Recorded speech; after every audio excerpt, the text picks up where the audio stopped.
બાયડ તાલુકાના સવેલા ગામે ગરીબ પરિવારના મકાનમાં અચાનક આગ લાગવાની ઘટના બનતા વિસ્તારમાં ચિંતાનો માહોલ સર્જાયો હતો। ઘટનાની જાણ થતાં જ બાયડના ધારાસભ્ય ધવલસિંહ ઝાલા રાત્રે લગભગ 11:30 કલાકે તાત્કાલિક સ્થળ પર પહોંચી ગયા હતા।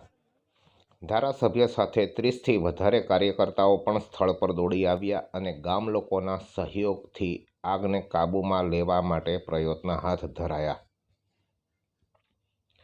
તાત્કાલિક ફાયર બ્રિગેડને જાણ કરવામાં આવી હતી, જેના કારણે આગ ઉપર કાબૂ મેળવવામાં સફળતા મળી હતી।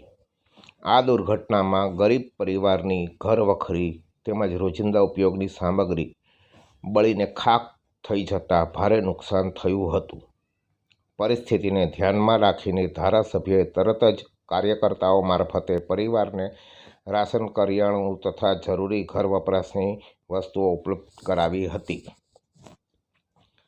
ધારાસભ્યએ પીડિત પરિવારને સાંત્વના પાઠવી હતી અને આ કપરા સમયમાં તેમની સાથે રહી સહાનુભૂતિ વ્યક્ત કરી હતી। તેમની તાત્કાલિક કામગીરી અને માનવતાપૂર્ણ અભિગમ સ્થાનિકોમાં પ્રશંસાને પાત્ર રહ્યો હતો।